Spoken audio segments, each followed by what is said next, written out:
কেউ বোঝাবে এতটা কি সুন্দর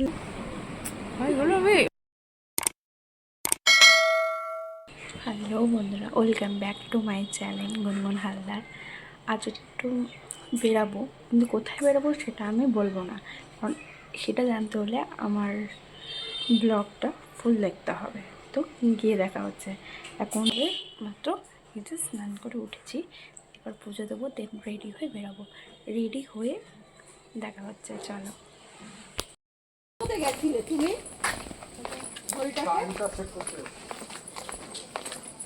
লেবু লঙ্কা পারবে না, লেবু লঙ্কা পারবে না। হ্যালো, যাবে মনে হয় জানিস তো। সকাল আমরা বেরিয়ে গেছি, ওখানে গিয়ে দেখাবো কোথায় যাচ্ছি, এখন বলবো না। আমার ভিডিওটা যে এই ঘুরেটা ঘুরে তাই মনে হয় ঢোকাই কি জানি যাবে স্টেশন দিয়ে। হ্যাঁ ভাই, কিছু বলতে চাস তুই?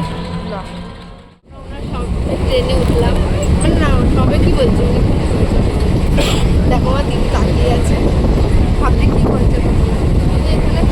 সত্যি বলতে আমরা ট্রেনটা একদমই পেতাম না। আমরা স্টেশনে উঠেছি সাবওয়ে থেকে, আর ট্রেনটা অলরেডি ছেড়ে দিয়েছে। কিছুটা গিয়ে আবার দাঁড়িয়েছে, দেন আমরা উঠেছি। কেমন লাগছে তোর?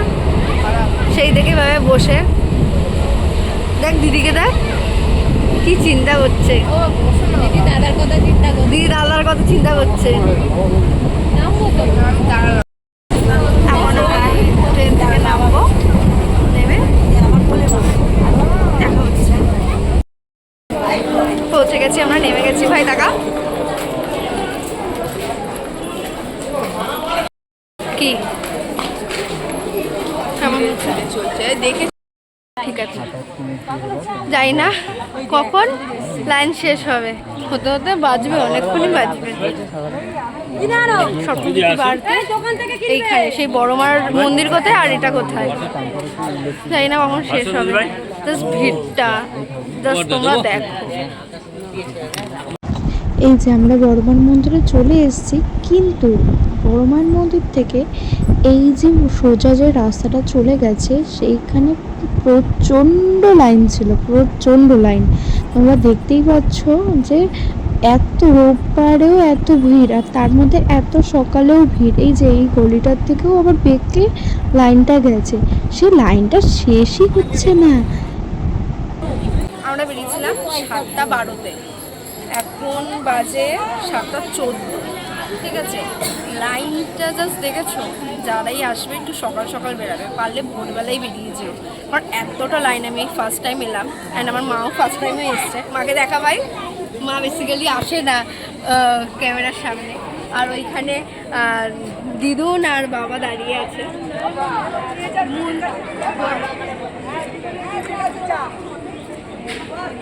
এটা স্বপ্নজ্যোতি পার্ক, এইখান অবধি লাইন। তোমরা আসলে বুঝতে পারবে যে মন্দিরটা কোথায় আর এইটা কোথায়। তো প্লিজ যারাই এসো একটু হাতে সময় নিয়ে আর তাড়াতাড়ি বেরিও। আমরা 8:14-তে এখানে এসেছি, তার সত্ত্বেও এতটা ভিড়। তার মানে বুঝতে পারছো তোমরা কত তাড়াতাড়ি সকালবেলা বেরোতে হবে, তাহলে এতটা তাড়াতাড়ি আসতে পারবে। আমরা যখন লাইন দিয়ে যাচ্ছিলাম, তার অপোজিটেই এই মন্দিরটা পড়েছিল, তাই জন্য আমি, মা আর ভাই, বাবা লাইন দিয়েছিল, এইখানে এসে একটু ঘুরে গেলাম। এটাও মায়েরই মন্দির, আর এখানে যে ভোলা বাবা আছে, আমি একটু চারপাশটা একটু ঘুরে ঘুরে দেখছিলাম, বেশ ভালো লাগছিল। গঙ্গার হাওয়াও বইছিল, সুন্দর আর বেশ ভালোও লাগছিল। টিপ পরিয়েছে আমাকে একদম এখানে, আমার মাকে পরিয়েছে, আমার দিদুনকে পরিয়েছে একদম এখানে। এখানে কে টিপ পরে আমার তো জানা নেই। যাই হোক, ঠাকুরের টিপ, কিছু বলতে পারিনি। যাই না কখন মন্দিরে পৌঁছাবো, এখনো অনেক লাইন। এখন সবাই এখানে দাঁড়িয়ে, ওকে গিয়ে দেখা হচ্ছে। 2000 years later. বাজছে এখন, আমরা মন্দিরে ঢুকছি প্রায় 1 ঘন্টার কাছাকাছি। বাবা কি রোদ!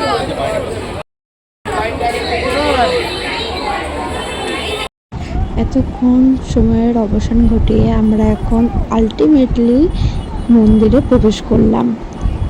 ও এমজি, কারণ এতক্ষণ দাঁড়িয়ে অপেক্ষা করার পর সত্যি বলছি ঢোকার পর না মনে আলাদা একটা শান্তি অনুভব করছিলাম। এতক্ষণের যা ক্লান্তি, যা মনের কষ্ট, সব কিছু এক নিমিষে কীভাবে দূর হয়ে গেল। আর ওখান থেকে ফিরে মায়ের পিসির বাড়ি আমরা চলে এসেছিলাম।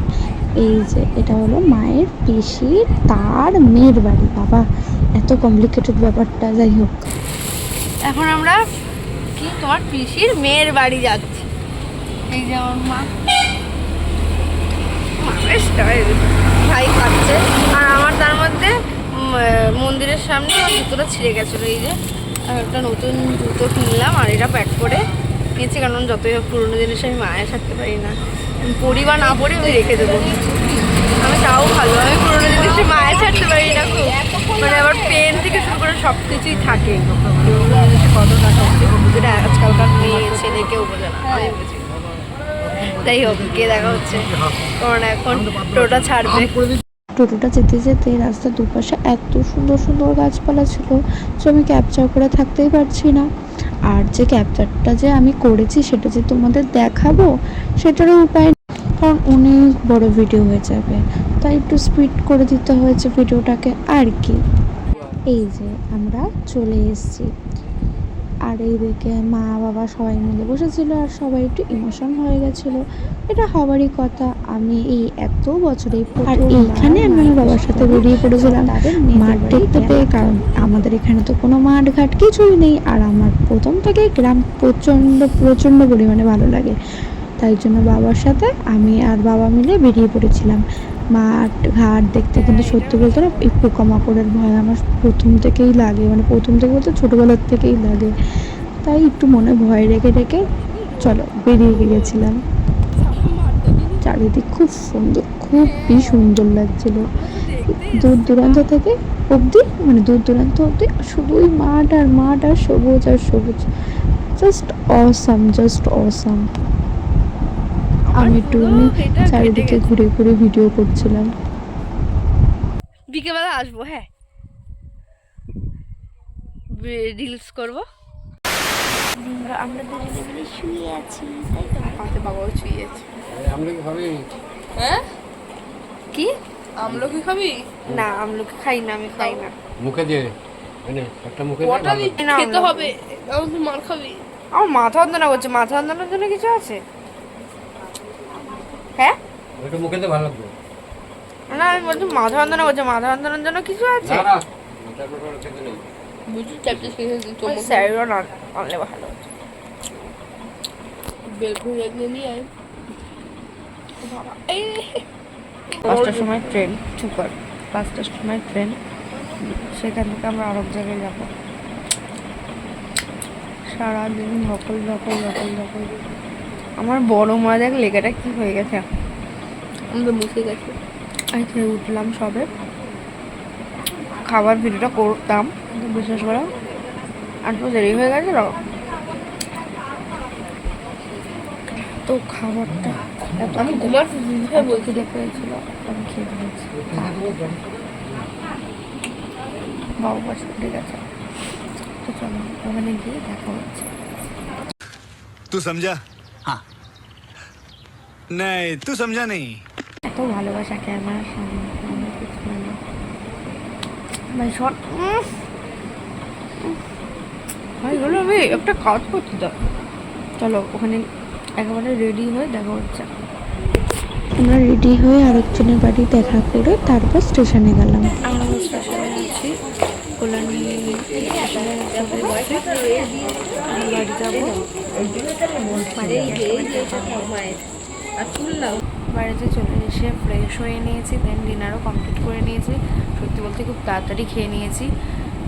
আমরা 8:30 থেকে 9টার মধ্যে খেয়ে নিয়েছি, কারণ এখন বাজে সবে 9:30, মানে বেসিক্যালি আমরা 9টার সময় 10টার সময় খাই, তো